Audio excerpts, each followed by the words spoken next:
I got a question from my futures trading vlog just a little while ago on today's video, day 2 of the combine, and he says, "Hi James, that's great you follow your plan consistently regardless of the outcome. Just a question, when you add to a winning position, do you exit the added size gradually when the price comes back? I mean, exit the second contract first and then exit the first contract later so you have the same risk size on both positions, or do you just exit both positions with the average stop size?" So I thought that was a good question, and it's easier if I explain it by looking at the chart. So here goes. So here was yesterday's trading. I'll probably put a little, when I edit the video, I'll put a little video link up here so that you can check out yesterday's trading if you haven't done so already. And this is what happened.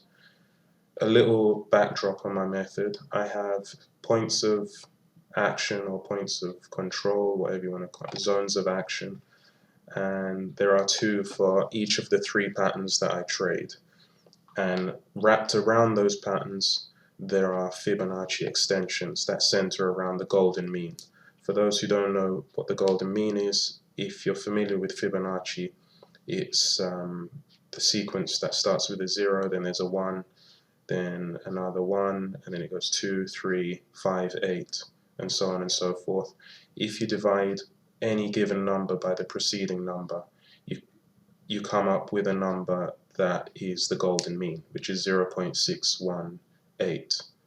If you divide one number by the previous number, you get 1.618, I think.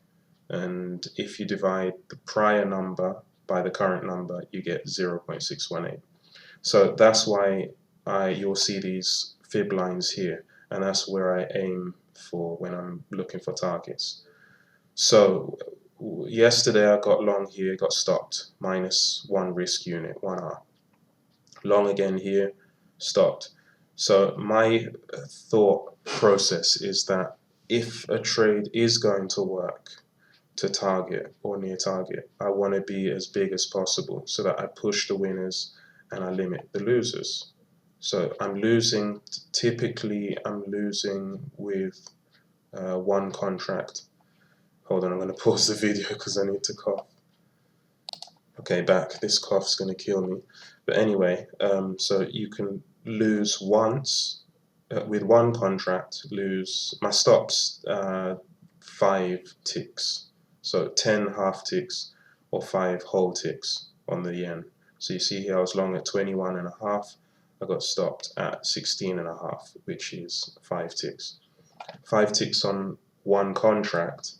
So the idea is, if I'm going to be long, for example, from here, I want to ride that move for all it's worth. But I don't just jump in with any. The confidence comes from knowing where to place that second contract. So rather than explain it, I'll just show you what I did.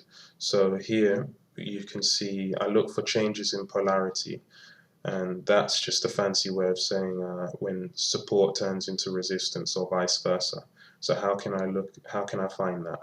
I find that by looking at wicks. So here you see a wick here, if I zoom in, and this is for entries and add-ons. I'm looking for a change in polarity. So I've got wick here, wick there, even a wick up there. But then we had a longer wick. I used the magnitude of the wicks to suggest whether something's going to hold or not. So you got 3 wicks against your proposed long position, and then all of a sudden you got a longer wick in favor. So that's your first key, that the selling pressure that was causing these wicks has now turned into buying pressure.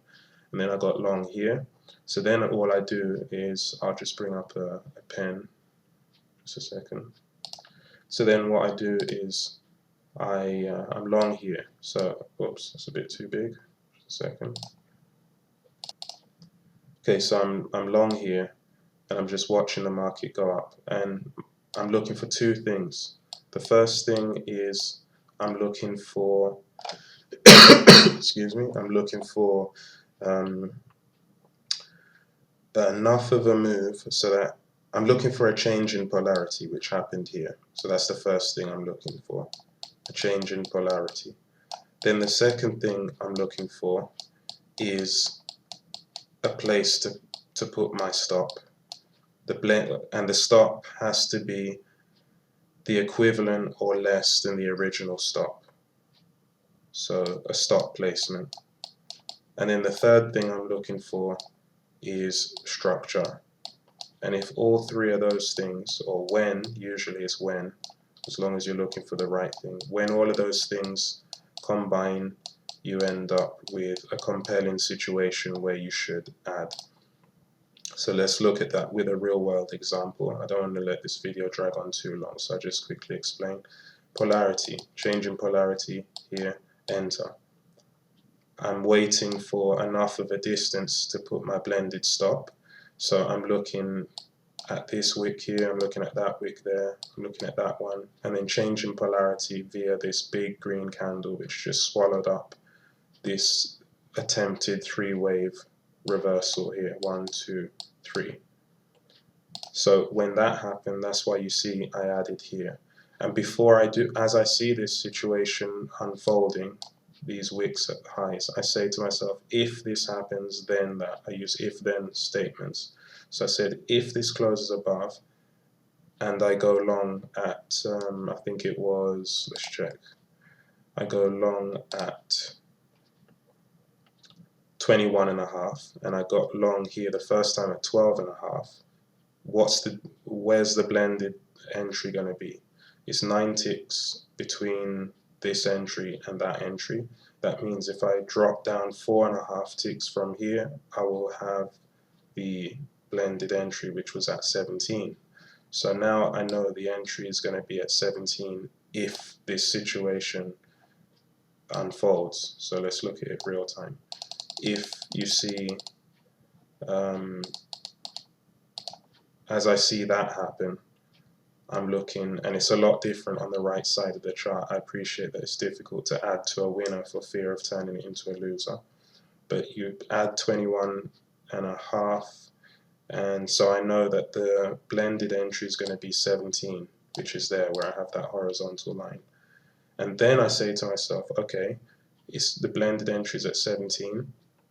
If one contract is a 5-tick stop, then a 2-contract trade needs to be a 2.5-tick stop or less for me to keep risk contained. And so, as we said number one, we need a change in polarity. I can't remember the order. I think number one was a change in polarity. Then we need structure, and then we need a structure to place our stop. And then I can't remember what 3 was, but basically your entry's at 17 here. And then I know if I go under here, this is a logical place to put a stop, and it satisfies the requirement of not going over the original risk.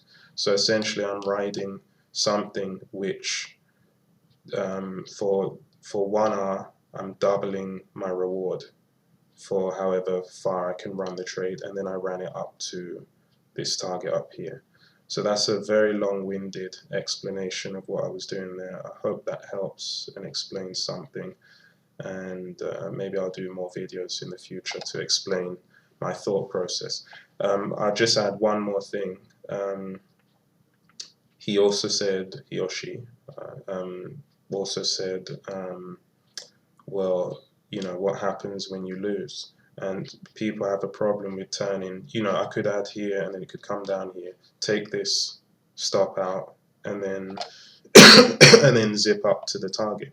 Well, it's not what you missed, it's what you get. So as long as you know that you can do something like this more often, or not even more often than not, just enough to be profitable, then you're okay. So far in this combine I've had 5 trades, 4 losers, and just this one winner, and I'm still positive by almost 2 risk units. So this is how, you know, as long as I keep my win rate above 20% and I catch trades like this, I'm still profitable. And then when the inevitable happens and I'm catching trades that, you know, my win rate moves up to 35%, 40 or 50%, then I'm making a lot of money. So that's the explanation of that. Hope that helped, and I'll see you in the next video.